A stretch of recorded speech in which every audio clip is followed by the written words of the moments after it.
Welcome, Texas Values friends, to the Texas Legislative Advocacy 101. My name is Jonathan Sines. I'm president and attorney for Texas Values and Texas Values Action. Great to be with you this afternoon. I brought a few friends along with me. Policy Director Jonathan Covey, also Director of Government Relations, Mary Elizabeth Castle. And we've got close to 500 people that have registered for this online event. We're excited about having you a part of the work we're doing. As you hear the church bell ringing, that is St. Mary's Cathedral, just a couple of blocks from the Texas Capitol. That's how close our office is. We're just across the street from the Texas Capitol at 10th and Congress, 1005 Congress to be exact. But I'm excited to be with you today because we're right in the middle of the legislative session. And so we're about 4 weeks in. The legislative session is 140 days, about 5 months. Close to 5 months. And so it's every 2 years, right? So it's not every year, every other year, and odd numbered years, we have our state legislative session. And I'm excited because I was sort of trying to do the math earlier, whether it's 17, 18 years that I've been doing work involved in and around the Capitol since 2005. I don't know if you can count officially when I was an intern at the Texas Capitol in 1997 when I was completing my studies at the University of Texas, but we may lump that in. But along with Jonathan Covey and Mary Elizabeth Castle on our team, probably close to 30 years of experience that we're going to bring today and try to give you as much information as possible. And so, but listen, if you're new to Texas Values, if you haven't heard about us before, just a couple of things about us. We're the largest faith and family policy, law and policy organization in the state. We're celebrating 10 years. We started in 2012, celebrating 10 years, 2022, and continuing that celebration into 2023. The last 5 legislative sessions, we have led the effort to pass a religious freedom and a pro-life law in the Texas legislative process. And not only that, a number of other items that we've worked on have been very important as well. And so if you look at some of our top 10 accomplishments, more recently, we were the leading faith and family organization that led the effort to pass the Texas Heartbeat Law, which is not only important to Texas, but across the country. Save Women's Sports Law, which protects women and girls from having boys compete against them at K through 12, so kindergarten through 12th grade. We're working this session. It's a high priority, if not top priority for us to pass the Save Women's Sports legislation at the college level. Last legislative session, there were 3 religious freedom bills that we helped lead the effort to pass, including a constitutional amendment that gives broad protection for religious freedom, but certainly against any type of COVID restrictions.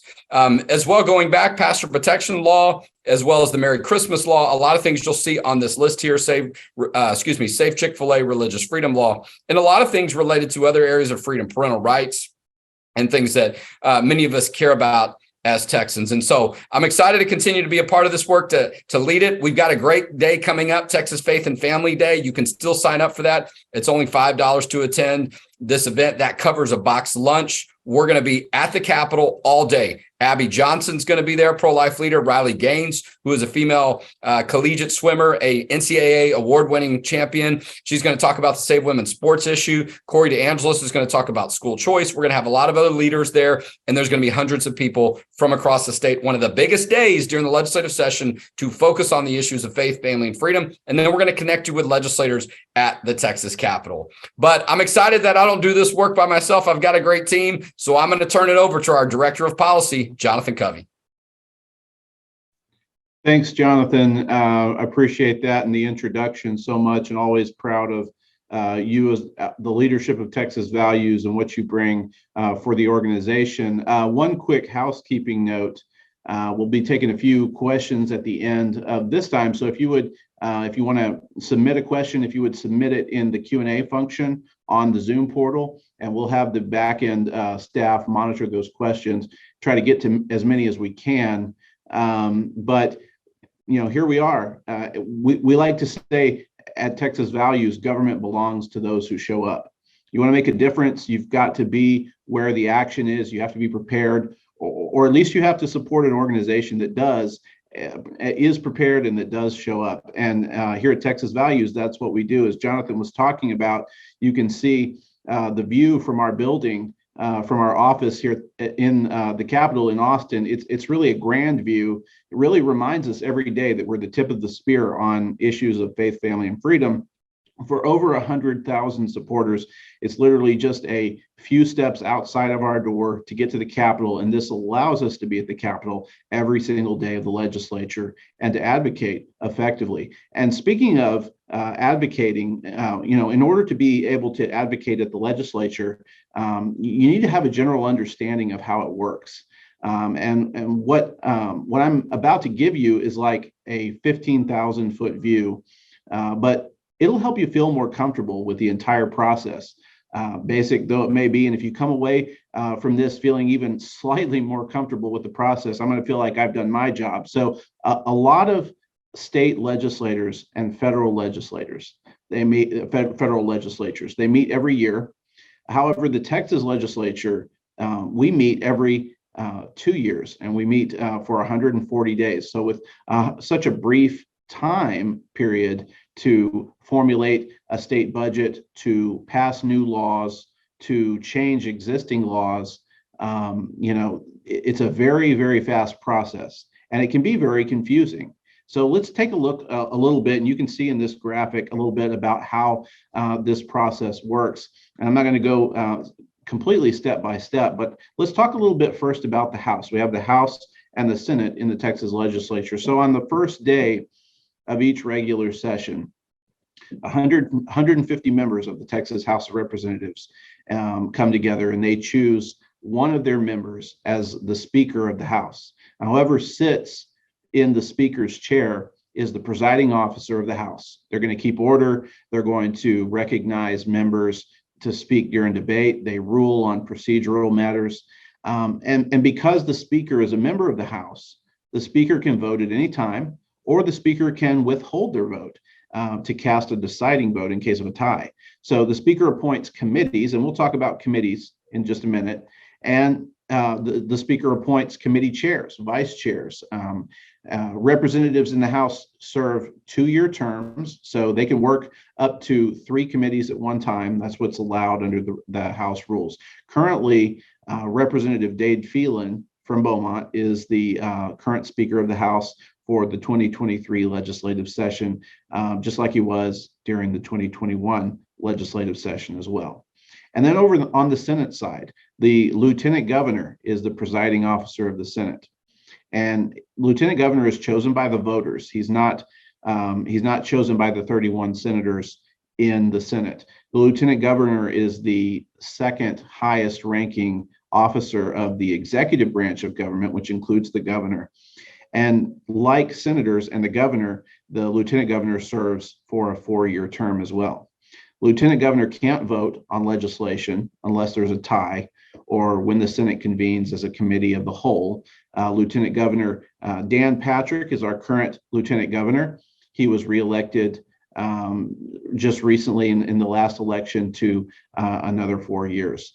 The first thing the Speaker and the lieutenant governor do is they ask the 2 houses to decide on the rules of how they operate and what they'll follow during session. And the Texas Constitution provides some legislative procedures, but both chambers can actually adopt their own additional rules. If they're approved by a majority vote from both parties, they can come in and they can actually approve additional rules besides what the Constitution requires.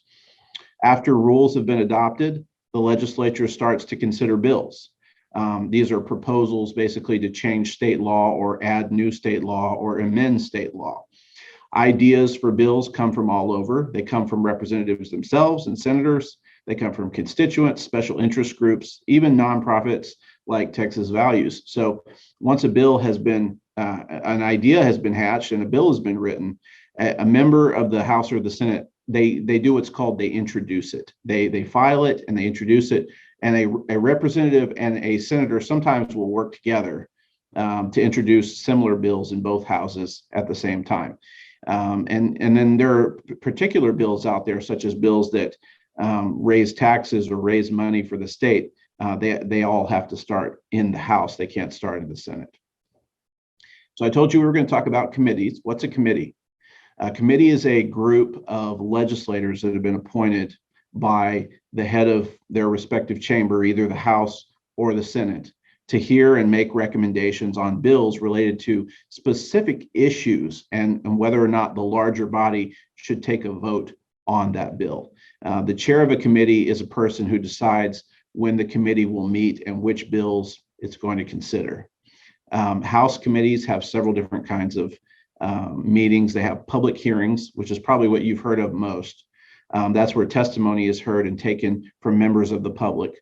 They also have formal meetings where members meet among themselves. They take action without hearing public testimony. And then they have work sessions for just discussing things without taking action.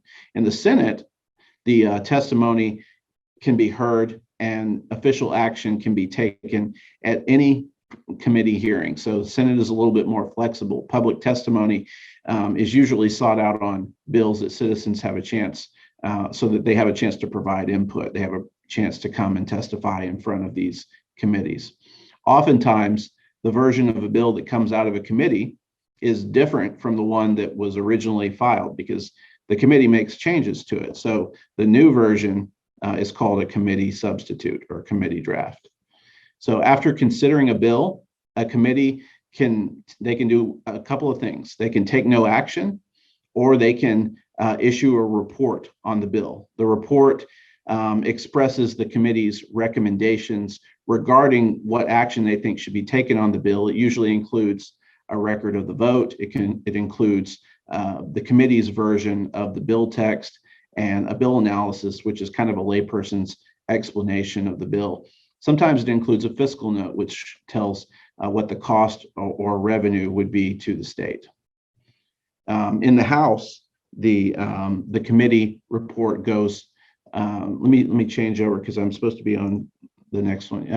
In the House, the committee report goes to calendars committee for scheduling on a calendar. This just basically means it's given us a time slot for consideration by the full House.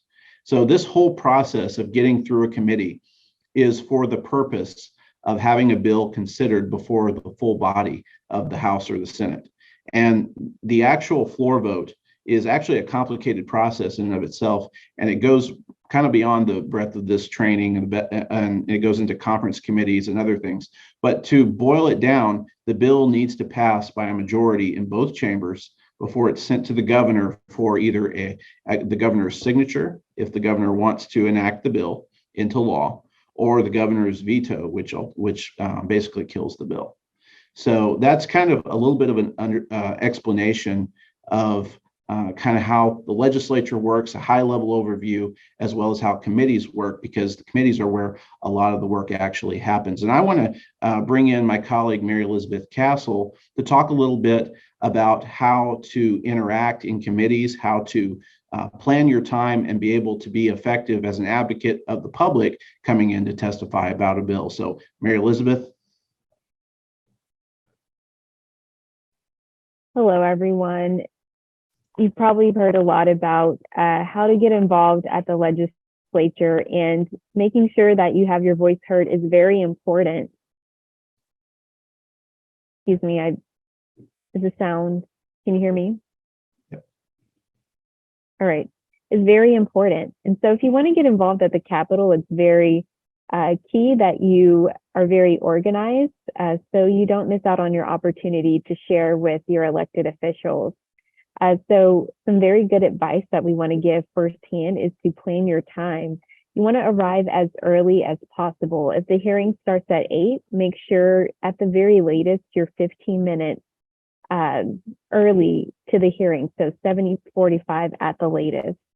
Something very interesting that happened last session was that there was a sex ed bill in the Business and Commerce Committee in the Senate. And that's a very strange committee for that type of bill to be in. But because it was in that committee, they wanted to actually have that bill heard first. And so while you would expect to have hours and hours of testimony and maybe not testify until maybe 9 o'clock, I'm very glad that I got there 15 minutes prior to the starting of the hearing, because that was the very first bill they heard. And there wasn't very much testimony on that bill. So you want to make sure you get there in time, not just to sign up, but also you don't want to miss your window of time to actually testify for the hearing. pay attention to the timing of floor debates. So this will be very important as session goes on and they're having floor debates and floor sessions, because depending on the time of the hearing, it could be after they adjourn on the floor. And so you want to pay attention to how long they stay on the floor. Right now, it's very short. They stay on the floor for about an hour or so, but as session goes on, they'll stay on the floor for several hours. And it'll be very important that you watch how long they stay on the floor, so you know when they adjourn and when they'll start the hearing. And then even after they adjourn, it's very important to also pay attention to what the committee chair says, because they might wait an hour to start the committee, or they might start the committee right away, and you only have time to run from the gallery and run to the committee hearing. So it's very important that you do pay attention to what's happening on the House or Senate floor.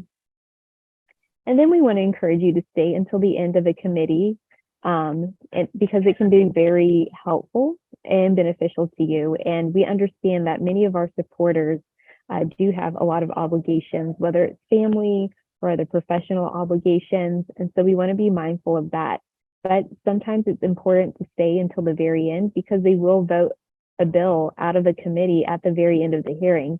And so you want to know, if you spent all that time waiting to testify or waiting to give out handouts to your elected official, then you definitely want to know if that bill is voted out of the committee to make it to the next step of the process. So staying till the end can be very beneficial. And you can also hear testimony from people who agree with you and people who disagree with you, and that can be very fruitful as well.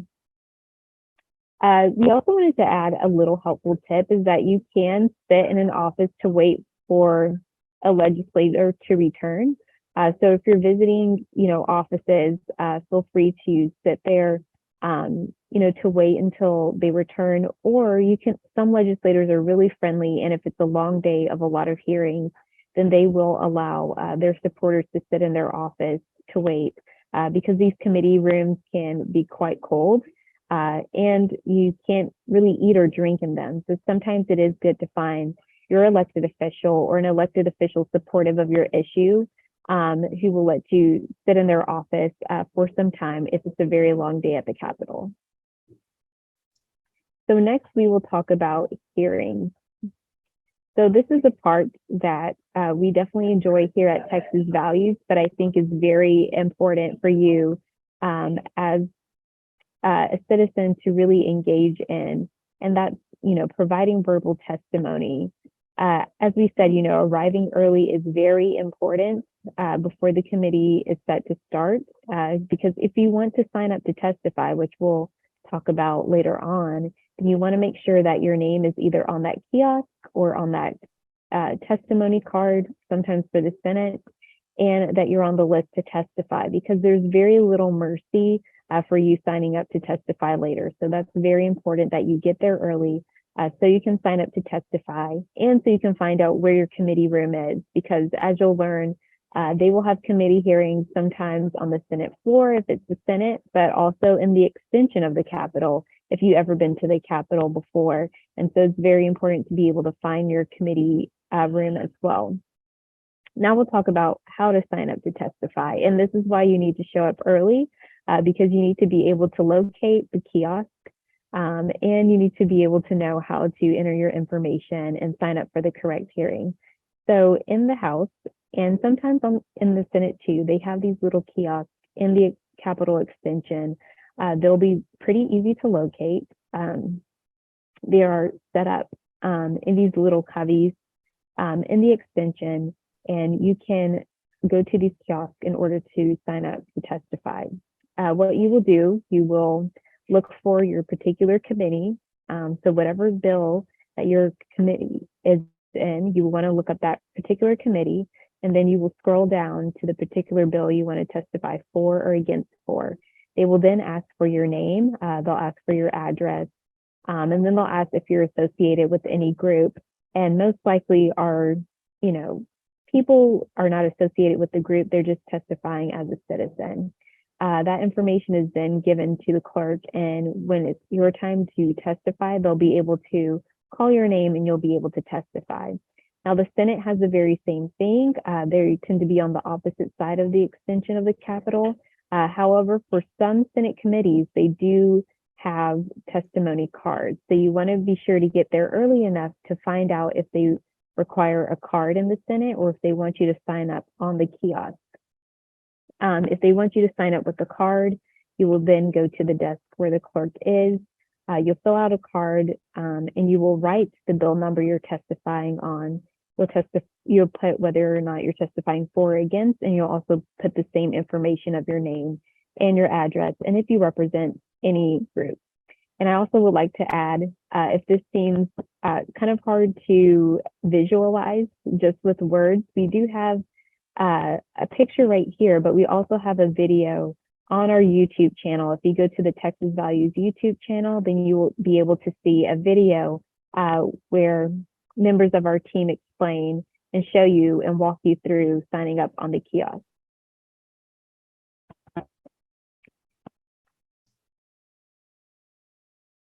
So let's get to the meat of the conversation, which is how to actually write your testimony. And it's very important that you have structured and clear testimony. Even as a citizen, you want to make sure that you get your point across and that you give the issue itself a fair chance of being heard. And so it's always good to start out with a good introduction. You want to say Mr. or Ms. Chair. Sometimes it's good to say chairman or chairwoman and then that person's name. So you'll have to do some research to know who that person is. And that's always good to know and have written out. And members of the committee, my name is, and I'm from, and it's good to always say where you're from in Texas because you want your legislator to be able to identify you. And I am testifying in favor of Senate Bill or House Bill X. So this is very important, and I think a lot of people forget this part, but you want to say what bill you're testifying on, even though it's pretty obvious because they obviously introduced the bill and then they called you up to testify. It's still important that you state your stance and what bill you're testifying on, because sometimes the chairman will actually ask you this question if you don't state it at the beginning. Next, you will insert your comments. We'll talk about later how you want to have well-researched comments. Now, not everyone has a master's in public policy or has done hours and hours of research, but if you have gone to our website or gone to our policy forum or have any other information that you think is relevant to your testimony, this is a good place to place it. Then after you give your comments on why you stand for or against the bill, you want to conclude with, I respectfully ask that you vote for this bill or vote against this bill, and then always be gracious and say thank you. So doing your research and knowing your issue, and I'm very glad that our website is up at the top because that is where you can find a lot of dearth of information on the issues that I know that you really care about. It's very good to have timely, up-to-date research on your issue. That's something that you can go to our website, txvalues.org, and even txvaluesaction.org to find that information. Things change constantly, even on our issues. Sometimes it's dependent on what the presidential administration is doing, and that affects our state. Sometimes we even have scientific research that has come out recently that supports our stances. So you want to make sure you have up-to-date information, and we can definitely be that resource of handing you that information. And we also hand out talking points. And so if you don't have a lot of time, even though I believe the information on our website is very succinct, but if you're short on time, we will provide talking points that you can use that will help you draft your testimony. Know who on the committee already supports your position. This is very important. That actually prepares you for a multitude of things. So it helps you understand, okay, if I'm going in to testify, are they all going to vote in my favor? Are they going to vote the bill out? Does my bill have a chance? So it's very important to know where each person on the committee sides on the issue. Also, it'll prepare you for any questions you may receive. So if you're a person who feels a little anxious about getting questions, then it would be very good to research the members of the committee ahead of time and see where their position lies on the issue. And then you can be a little less nervous and a little more prepared that you're going to get maybe a negative or a positive question from that particular legislator. Watch for softballs. This is very important too, because I've seen this a number of times. And this is where sometimes your nerves can get the best of you. But sometimes friendly legislators who are very supportive of our issues will give softball, or what we call easy questions, to testifiers in order to support your position. And so this is very important that you really activate your listening skills, because they're asking these questions to help you. And it'll be a very easy question that you'll be able to answer. But if you let your nerves get the best of you, then you could probably give the wrong answer or not really give enough information to support the bill. So watch out for these softball questions, because they're there to help you and they're there to help the issue as well. Like I mentioned earlier, it's important to know who is hostile to your bill. So it's not just important to know who might vote against it or not like that position, but know who might be hostile, someone who actually wants to kill the bill, as we say, because their questions might be a little more difficult. So it's very important to know who is particularly hostile and not just negative towards the bill. And then last but not least, this is actually really important. Bring others with you, especially those with a particular interest or personal stake in the outcome. We get this a lot. Well, actually not a lot, because we as an organization do this pretty well, but sometimes you're here like, oh, I only heard from a few people who agree on this issue, or there weren't a lot of people who actually experienced this problem that you're talking about. So if you know people who have a personal stake in the outcome or who agree with you, please invite them to come to the Capitol and share their testimony. And then something else we didn't mention is you can also register a position on a bill. So even if you don't want to provide verbal testimony, you can also just register a position, and it'll just be on a record that you're for or against that position. But bring those people too who may not want to testify but do want to register a position, and not just those who agree with you but who have a personal stake in the outcome. And a good example of this is the Say Women's Sports issue. If you know female athletes who are competing for scholarships or have experienced the injustice of having a male compete in their sports, then invite them to come testify, because that will be very powerful. Thanks, Mary Elizabeth. All of this information is just crucially important, especially in doing your research and knowing your issue. And one of the best places to do that is on our website at txvalues.org, because we do a lot of the hard work for you. We package up information, we put together talking points and information on issues, and we give you specifics that you need to be able to speak in front of a committee hearing. But if you're wanting to do some more research, if you're wanting to drill down a little bit more into your issue, there's another website out there that you may not know about, or you may, but you definitely should know about it, and that's called Texas Legislature Online. And you can just Google this. It's capitol.texas.gov. But this is a tremendously helpful interactive website that is attached to all of the filings that the Texas Legislature submits, and all of the bills that are filed. And we just had a question I'm going to go ahead and try to answer on this particular issue, and it was asking about where do citizens find these types of bills, current bills that are filed. Well, this website is one of the most important resources that you can use in order to find those currently filed bills. And I'm going to show you how. So I'm going to stop sharing my screen for a moment while I switch over to a different screen here. And you're going to see that the actual interface of Texas Legislature Online. You should be able to see here how we have the 88th Texas Legislative regular session. And at the top, here you can see you can select the legislature that you're in. Now we're in the 88th regular, so you see it says 88R. You can also go and look at past sessions if you want to review bills from recent years as well. It goes all the way back into the 1980s. But if you're wanting to do some research on some current bills that are filed, this is the best place to do it.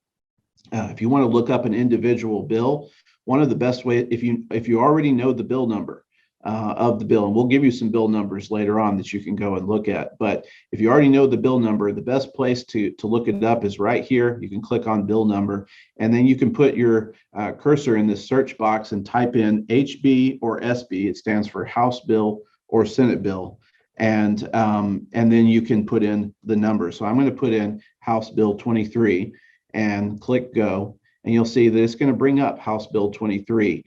This is a Save Women's Sports bill filed by Representative Valerie Swanson. And you can actually go and you can look at text of the bill that was filed and click on it and download the PDF. Another thing you can do, if you start out from the original interface, the home page, you can come down here and click on Reports. And this goes to the question that was asked. You want to find out what bills were filed at a particular day. You can not only select that here, you can also go to General Reports and click on Today's Filed Bills, and it will give you a list of every bill that was filed today at the Texas Legislature. You can see there were already 47 new bills filed today. So this is a very handy website that has a lot to offer in terms of researching capabilities, in terms of understanding how bills are filed and how the legislative process works. It also has bill analysis, which are layman's terminology written documents to understand how a bill works as well. So if you get time, go to capitol.texas.gov and check out this really great resource for researching your issue and knowing your issue. I'm going to go back to my PowerPoint now and talk a little bit about, well, let's see, we're going to skip. There we go. We're back to where we were before. So you may be able to see this. Pardon me while I figure out how to share my screen here. Y'all let me know if you can't see this, but we should be able to come down and share my screen. All right, can you guys see that? Yeah. There we go. All right. Another good point that in relation to kind of what Mary Elizabeth was talking about was bringing your kids. You know, legislators love to see children. They love to spend time with kids, and it's one of the biggest things you can do in order to get their attention is bring your kids into their offices, have an opportunity for them to sit down and visit with them because they love that. You can also spend the day before or after your testimony in their offices. Go in, sit down, talk with their staff, get to know them.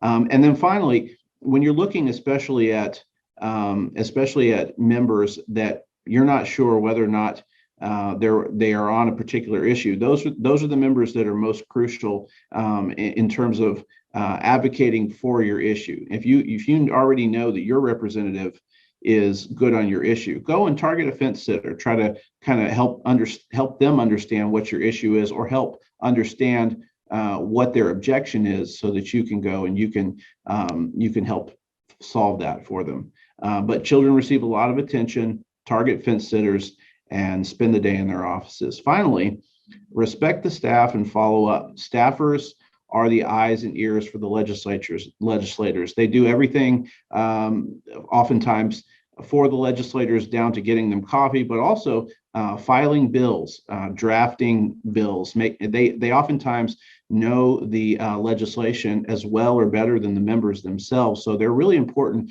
to respect them and to follow up with them if they have any questions about your issue. A good tip to remember is that you can call in advance and set up a meeting with a legislator's office. That way, when you walk in, they're expecting you. They know that you're coming. Try to meet with the legislators, but always be willing to sit down with a staffer, talk with a staffer as well, because oftentimes that information gets passed on to the legislator, and it's part of that attitude of being courteous to them. And then finally, make a note, if a legislator or a staffer asks a question that you don't know the answer to, let them know that you can get that information for them. Follow up after your meeting with that promised information and make sure that they're satisfied with it, because oftentimes that shows a level of interest in your issue as well. What I want to do now is I want to give a little bit of a legislative update on some of the things that Texas Values is working on. And in terms of an update on our priorities. So if you remember last session, we got a bill passed to protect girls' athletics in middle school and in high school. So the original legislation that was filed included protections for college, but along the way last session, it got left out, and we currently do not have protection for women in college athletics.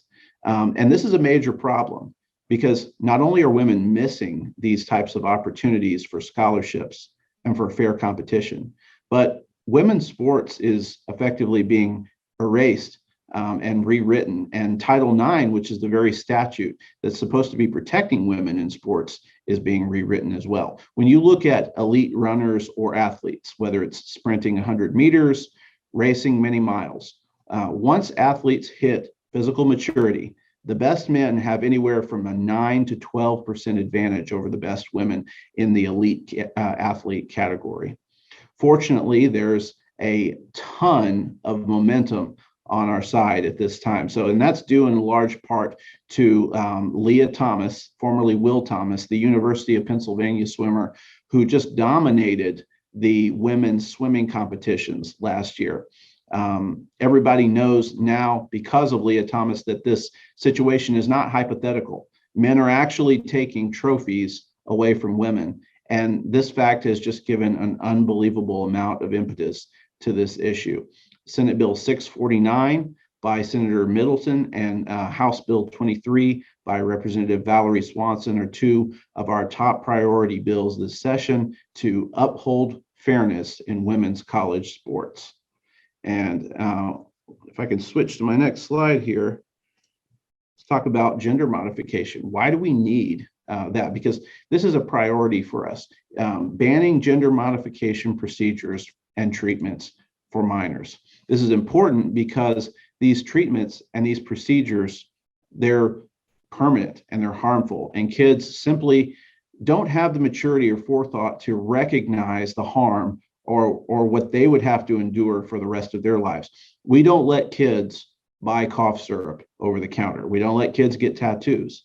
It is unthinkable that we would let them do something far more damaging with drugs that are being used almost 100% experimentally and not for their intended use. So House Bill 1686 and by Representative Oliverson, and Senate Bill 625 by Senator Campbell are two bills that are going to be top priority for us at Texas Values on this issue. And the thing that didn't make the slide on this because we were pressed for space is the issue about cross-sex hormones. Doctors use them all the time for teens that they're trying to help transition, and the use of cross-sex hormones has serious known risks, but they're being billed by the other side as harmful and irreversible for females. They can lead to all kinds of infertility, to artery disease, to increased risk of cervical and uterine cancer.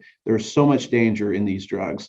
And what we do know is that children struggling with their gender identity and their families, they all deserve compassionate care, not experimental or harmful medical intervention. So we worked with Representative Oliverson and Senator Campbell, who are both highly respected physicians themselves, as well as being legislators in the Texas Legislature, to file these bills to ensure that these children and their families are able to receive just real help. They're not receiving false hope. So that's kind of our update on gender modification. We'll also be working on pro-life policy. We'll also be working on parental rights legislation. You can see that one of our focuses under pro-life policy is finding new ways to support mothers and to support babies. Now that Roe is overturned, an influx of new pregnant women are going to be choosing life. And we have to be ready for them, which is why we're working with other partner organizations. We're working with legislators to help try to increase funding for Texas Alternatives to Abortion program. This is already the largest fund of its kind, and it helps moms with pre and perinatal care, and we want to increase the funding for that even more. Finally, for parental rights, we have to protect kids from pornography and obscenity in public schools. We also need to make sure that the opt-in law that we currently have on sex education is a permanent law this year. It currently has an expiration date. So that kind of gives you a taste of what we're working on legislatively. And at this point, I think I want to turn to answering a few questions if we have time. And I'm going to turn to our staff working on the back end on Zoom to let us know if we have any questions submitted that one of our three panelists, our President Jonathan Saenz, our Director Mary Elizabeth Castle, or myself could answer.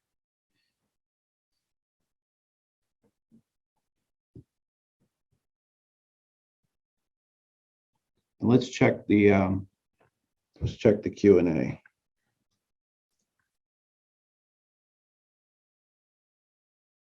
So one question we have from Robert is, why is a bill introduced simultaneously by both chambers? Mary Elizabeth, you want to take that?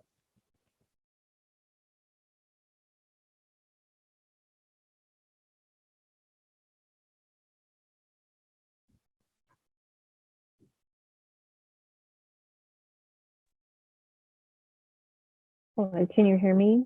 We can. Okay. Yes, so sometimes you will have a legislator in both chambers file a bill, and sometimes there will be companions. You want to have your issue have its best chance of getting passed. And so sometimes it is good to have a bill in both chambers, but that does not, necessarily mean they cancel each other out. Sometimes one chamber will move faster than the other. So you might have a bill that the Senate version moves faster and through a committee than it does maybe the House. So that's why you'll sometimes see a legislator on both sides of the aisle file a bill on the same issue. We like to call them companions. And a lot of times they're working together to make sure that they can have the best chance of that issue getting passed. And this is from Steve, but how do we register a position on a bill or in a bill? Covey, I'll jump in on that if you can hear me okay. Yes, sir. So, and I think we covered this in the training today. One way that you can do it, the public, technically you're going to have to come to the Capitol if you want to register an official position on a piece of legislation. You can always send in an email. You can always make a phone call. You can always visit your elected official in their office, his or her office in person, to let them know. But as far as sort of registering an official opinion, I think that might be what the question is about. You need to come to the Capitol and fill out a witness card, or you need to go to the kiosk. There's these little small electronic mechanisms. It's almost like a small iPad that you register right outside the hearing room or near the hearing room. And our team can help you with that process if you ever come to the Capitol. You see it more often in the House, but sometimes also in the Senate. That is part of the process. And it's my understanding you want to register that position, particularly if that bill is being considered in a committee hearing that day before the hearing starts. Sometimes they'll allow you to register that position after the hearing starts, but you don't want to end up in that position. Thank you, sir. Another question we have from Nicole is, what bill is being introduced to protect children from obscene material in schools? And I can kind of take this. At Texas Values, we're working on some legislation that's currently in draft. But in addition to that, there have been a number of legislators who have filed bills on this issue. One that you might be interested in looking at is from Representative Jared Patterson, called the Reader Act. And you can go on Texas Legislature online and look that up as well. But there are actually several bills that have been filed. This is currently a pretty hot topic in the legislature. And Texas Values will be introducing our own bill. Let's see. think we may have time for, let's see, one or two more questions. So I bet if we do speed round, we can get them all. All right, let's see what we can do. Or many of them. From Denise Seibert, how do we add favorite bills to the list on the Capitol website? Hi, Denise. We're glad you're on and look forward to working with you at the Capitol. Look, I'd have to go to the website to show you. I haven't used the Capitol website's system in a while because we have switched now to using a private service that helps us a lot because our work has grown. So why don't you connect with me later, send me an email, and I'll carve out a little time. Somebody from our team will carve out a little bit of time, and maybe we'll do a little video, but we'll get you on the phone and we'll walk you through that. Because once I have it in front of me, and Covey and Mary Elizabeth probably the same, we'll be able to remember and recall how you favorite something. And but I'm sure there's a way to do it. And so next on the questions, Travis Ham says, are we supporting bill to protect kids from children from gender modification? I think we covered that here. There's a bill that's been filed by Tom Oliverson and also Senator Donna Campbell. What are the bill numbers on that, Covey? So that's SB 625 and HB 1686. Okay. What kind of prayer support? We have a project in a part of our team called the Church Ambassador Network. If you're not familiar with that, all they do really is pray and share the gospel with elected officials and other folks at the Texas Capitol. They will pray with you. They will do that with individual members too. You don't have to be an elected official. And they don't just work at the Capitol. There's a team of 5 of them. They do work all across the state, but they are at the Capitol quite often on Tuesday and Wednesdays during the legislative session. From Charla, does the committee chairperson have sole power regarding what bill the committee takes up or decides not to take on? Well, you worked in the Capitol. I didn't. So I don't know, Covey, what do you think? So the answer is yes. You worked for an elected official, excuse me, just to clarify. I did. I also worked for a committee chairperson. And the answer is yes, they do have the sole power to take up or not take up a bill. Oftentimes they'll get input from, depending on what chamber they're in, they'll get input from either the Speaker's office or the Lieutenant Governor's office as to which bills the leader of that chamber wants to see. But the bottom line is the chairperson does get to decide what goes into that committee. Let's see. Let's let Mary Elizabeth take the next 2. Yes. From George, are there any hot legislative topics that may have higher interest and would limit attention to our priorities? We talked about that earlier this week. Well, I'll speak on the positive first. So there is a lot of hot attention on education issues in general. And so that could very much help us in a lot of ways, that they're very passionate about fixing different issues in education, whether it's school choice or whether it's inappropriate topics in the classroom. So a lot of attention will be on that, which helps us. However, other issues that I don't want to say hurt our issues, but will gather a lot of attention. One in particular is the gambling issue. So there's a lot of attention about making gambling legal in the state. So that'll be something that you'll see people on both sides of the aisle talk a lot about. And then, of course, there's always other kind of like statewide issues with different agencies that take a lot of time. But I'm staying positive and will say that I think a lot of attention will be on our issues in a positive way. But I will note that there are a lot of negative bills, the opposite of our position being filed as well. So there are probably over 30 sexual orientation, gender identity bills that have been filed. Some of these would be changing the constitutional provision on marriage in the state of Texas. Some would be erasing, women from certain codes. We also have over 30 pro-abortion bills that have been filed as well. And we only have, I think, a few or a handful of pro-life bills that would actually further our position. So that is important to note. However, I'm positive about the outcome of that. Here's another good question. Thank you, Mary Elizabeth. Here's another good question from Elizabeth. For the Texas Faith and Family Day on March 13th, Are the office visits in the afternoon with a representative and their staff, or testimony in front of a committee?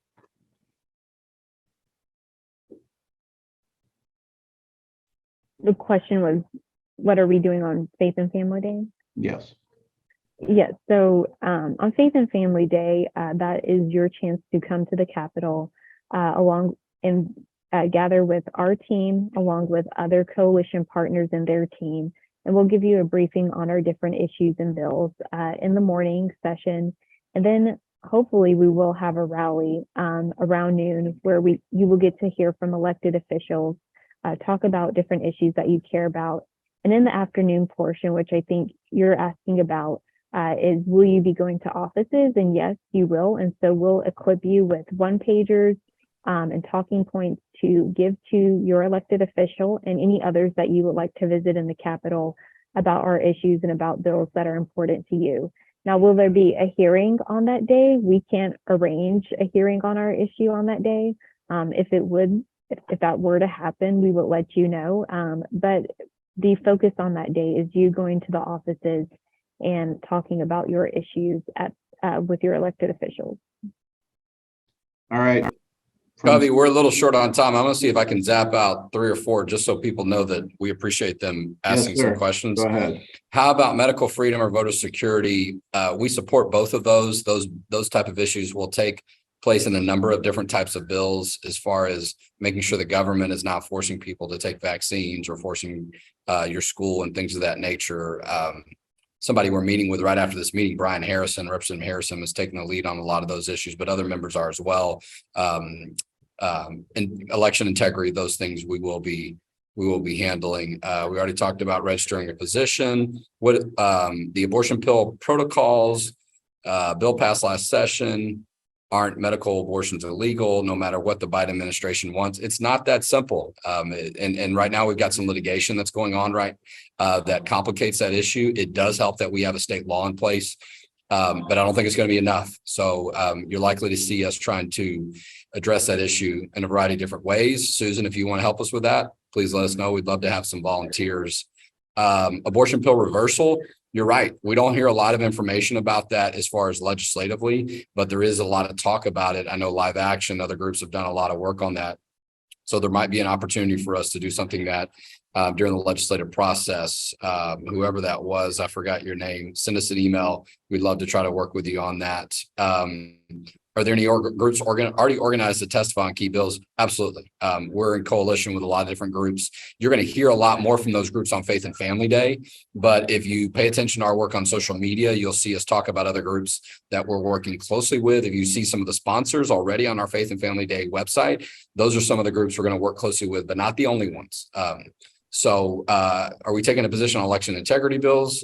I can't say specifically what bills numbers, but overall, we've often been supportive of efforts to strengthen election integrity. So we've got like 2 or 3 minutes. If Covey, you want to jump in and try to grab a few. Absolutely. How does your organization choose what bills you support? Well, if you go to Texas Values or txvalues.com, you can see our principles. We support issues on the areas of faith, family, and freedom, and we have a mission statement as well. So we do that through our principles, and we make those decisions based upon our principles. Are there bills in the works to address the border situation? The answer is yes. However, since this is an issue that we primarily don't deal with at Texas Values, and we deal more on social conservative issues, that's not an area that I'm familiar with, but I do know that there are several bills being drafted to address the border situation. Let's see, what can be done outside Austin in regards to bills? For not everyone can go to Austin. Are there local contacts to talk to, like in Sugar Land? Yes. So you have your representative, and they have district offices that you can go and visit currently in your district. Also, phone calls and emails are so incredibly important. I will say, I think this goes to a question that someone else asked, but I think phone calls are probably one of the most effective means of getting your legislator on an issue, talking to them on an issue issue if you can't be actually in Austin in person at their offices anyway. So calling your representative, talking with their staff, always respectfully, like we talked about in the training, are such an important way to be able to influence your legislator and tell them that you care about an issue like banning gender modification procedures for children. I think that's about all the time we have, Jonathan, and I think that's the end of our questions. So I see one last question. okay, go ahead. I'm gonna let you close this out since you started the policy area. Does Texas Values have influence with the Attorney General, whatever that means? I think maybe we could ask the question: do we have a relationship in communication with the Texas Attorney General? Well, the answer is we have a relationship with elected officials, state elected officials across Texas. The Attorney General is one of them, including the Lieutenant Governor, the Governor's office. We work closely sometimes not as much, but we are very grateful for the opportunity when we do get to do that, and we get an opportunity to be able to work with them. But the answer is we work closely across the board. Well, and look, I'm in the Capitol right now. So is Mary Elizabeth. We're about to go to a meeting. I have seen dozens of staff members. I just saw Senator Angela Paxton and her team walk by. We're here at the Capitol. That's why we're here every day. I believe we're the only faith and family organization that has someone at the Capitol every single day. We put, a meaning behind government belongs to those who show up. A lot of times that's for you. We know everybody can't be here every day. That's a part of what we do. So great job today, Covey and Mary Elizabeth. Thank you all so much for your time here at the Legislative Advocacy 101 training. We don't forget our March 13th Faith and Family Day coming up. This is a good preparation for that. We hope you join us. You can register now to join us. It's only $5 and it includes lunch. We're going to go ahead and end now. We hope that you have enjoyed this training, that it's meant something to you, and feel free to contact us anytime at txvalues.org. Thank you guys so much.